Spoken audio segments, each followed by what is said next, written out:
that when you're not using preservatives, the fresher the ingredients that are going in, the better the product. So it just made a big difference out here. And we've really noticed it since we've been making fudge out here, the difference. Any other question?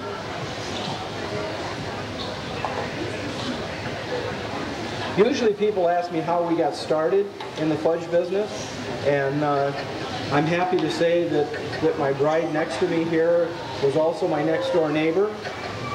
You don't hear of that probably very often.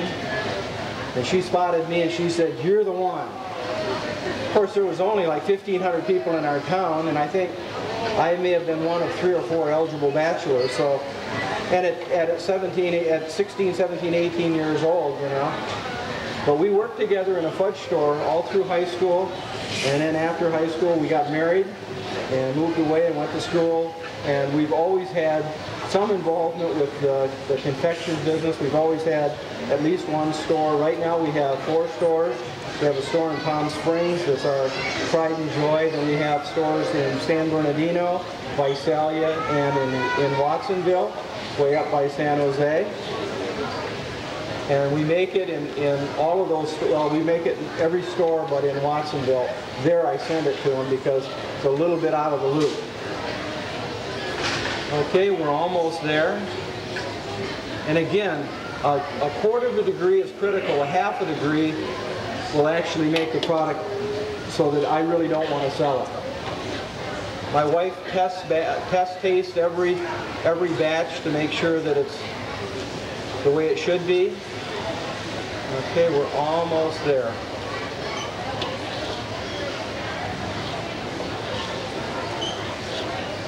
One of the things that you might want to think about too at home is if you're, depending on the method that you're using, and on the recipe that I'll give you later, it has 2 different ways you can do it. One is doing it the way I'm doing it. The other way is to keep it in a pan, and then after it cools and after you've beaten it by hand, pour it into a prepared pan. And if you do pour it onto a table like I'm going to do here, make sure that you have something that'll catch the fudge, because it's very hot.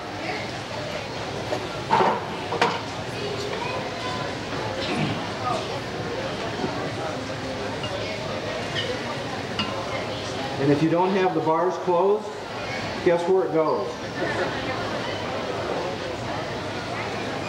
About a year ago, I was doing a demonstration on KTLA Channel 5 in LA, and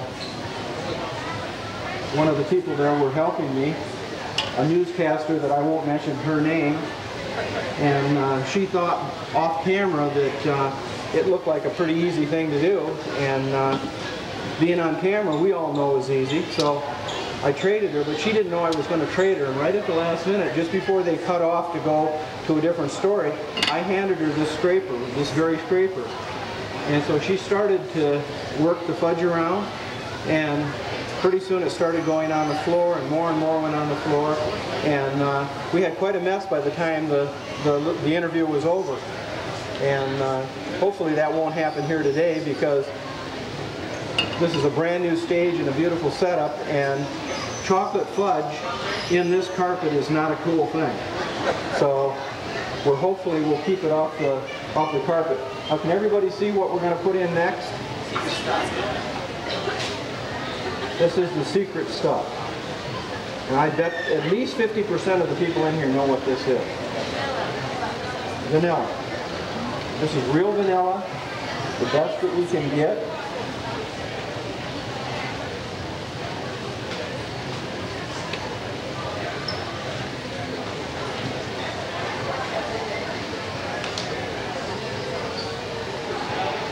Now basically what I'm doing here is I'm letting this fudge cool down a little bit. I'll let it cool to basically lukewarm temperature, maybe a little warmer than lukewarm, but right at lukewarm. I'll remove these bars, and then I'll begin to stir it. And some of you may wonder, why am I doing I love you. All right, now see, there's a guy that knows my fudge. Maybe some of you wonder why I'm doing chocolate supreme fudge versus some of the other fudge that we do. And I do anywhere from 18 to 25 different kinds of fudge. And the reason that I usually pick chocolate supreme fudge to demonstrate is, number one, it's more difficult. And if you can do chocolate supreme, you can easily do like chocolate pecan or chocolate walnut, because those are more forgiving fudges than chocolate supreme. So that's one reason that I do it. And it's more difficult to do up here, but as it turns out, it makes, I think, a better demonstration. The other thing is that when we give samples at the end, like we'll do in just a few minutes, we're finding that more and more people are allergic to nuts. And so if I do chocolate supreme, then everyone can typically have a sample unless you're allergic to either sugar, corn syrup, or a little bit of cream or the chocolate. But at least the nuts won't be a problem then. So that's the other reason that we do it, and it typically works out just a lot better. So now what I do is I just put my hand over here, and I just keep testing it. Now this part over in here is ready to go, but because this is not level, this part down in here isn't. So I'm going to have to let it wait just a little bit longer. Now in the recipe that I give you, if you stay with the first method and you leave the thermometer in the saucepan, you can watch it go down, and I think down to around 110 or 115 degrees, and then start the process of beating it. So there's two different ways of doing it, and I think they're fairly well described in the recipe that we'll give you later on. We'll also give you some coupons in case you come to Palm Springs. You can stop in and see it. There's some literature, and for those that want to buy fudge, we've got all different kinds of fudge back here in the craft hut. I brought Macakiwi Cocopini fudge, which is the fudge that we debuted for the fair, and that has kiwi, pineapple, coconut, papaya, bananas, and macadamia nuts in it, and it's a very interesting fudge, and everybody that's tried it has said it's a perfect summer fudge. There's no chocolate in that one. Then I also have French vanilla walnut, maple walnut, which is also Canucci. I have chocolate peanut butter, chocolate walnut, and of course the chocolate supreme, which is the original and the one that basically started everything. So, how many know how fudge got started? Anybody know the story of how it got started? Back in the late 1800s on Mackinac Island, they were trying to make some caramel. And those of you that have made caramel and made fudge understand that there's a major difference between fudge and caramel. But somehow they messed it up so bad that they ended up with fudge. And then they repeated the process a few dozen times before they got the fudge as we know it now. But it was actually a mistake that turned out to be a very lucrative mistake for a lot of people on Mackinac Island. Because as I say, there are 13 fudge stores, and like 50,000 people a day go to Mackinac Island, and almost all of them come away with some amount of fudge. Okay, now we'll take this bar off, and we'll start stirring it. Isn't she a great assistant? I'll tell you. And she's tolerated me for like 35, 40 years. That in itself is a small miracle.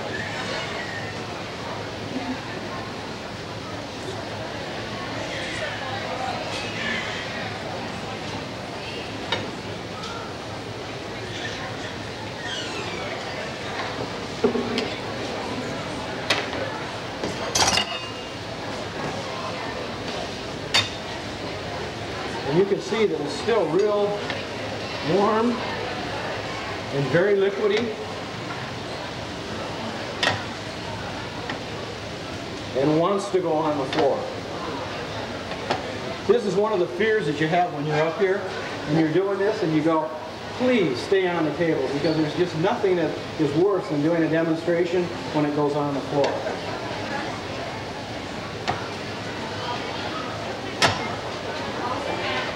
And I would never be able to live it down with it.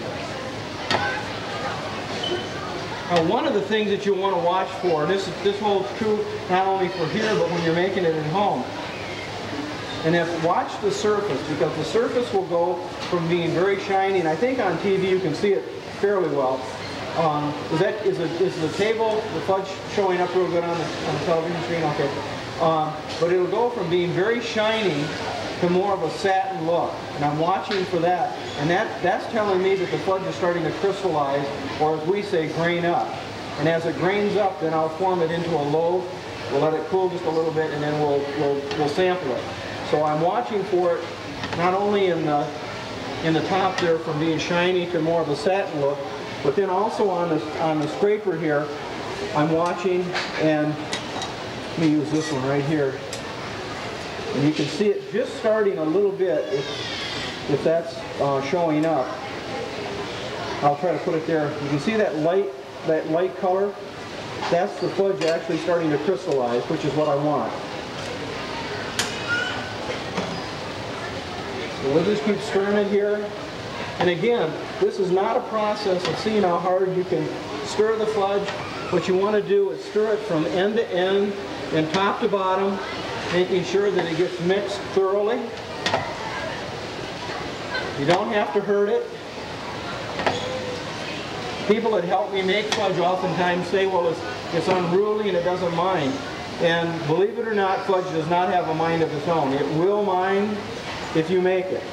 It will stay on the table usually, and it will do the things that you want it to do. But you have to make it do.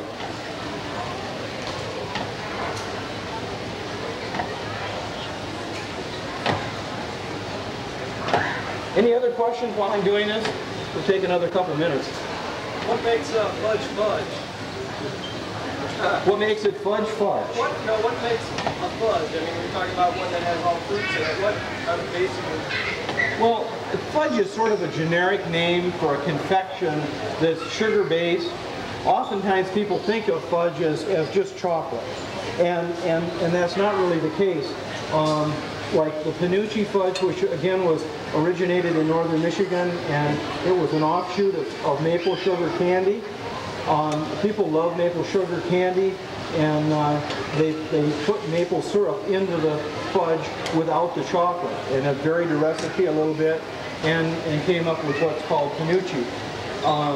So really it's a confection, it's a sugar-based confection, usually associated with adding chocolate to it, but oftentimes not, because like I make French vanilla, I make a butterscotch fudge, I made an orange blossom fudge just recently. The Maca Kiwi Cocopini fudge has no chocolate in it. What other ones have we made that you can think of? The jelly bean fudge. Jelly bean fudge. Oh, I made jelly bean fudge one time. You know, at Easter time, and people wanted something unique, and so I made some up for some people. It was fun, fun to do. Vanilla peanut butter.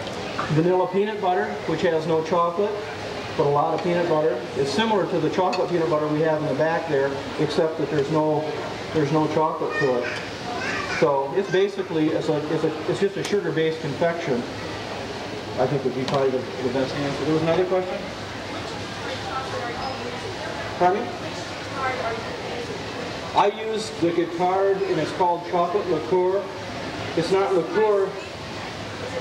No, it's the first press after they roast the bean, and it's by far, it's the highest quality chocolate that they have, number one. But number two, it's also the sharpest and the most bold. I don't want to say the bitterest, but it would, most people, I've had people come into my store when I'm making fudge and say, I love chocolate, and the more bitter the better. And I say, well, you can't eat this. And they, oh yes, I can. And that's the wrong thing to say to me when I'm in a good mood, because then I give them a taste. And usually it's not in their mouth more than about 30 seconds, and they need to get rid of it, because it's a very, very strong chocolate. So that's the one I use. It would be similar in form to some of the baker's chocolates that are out there,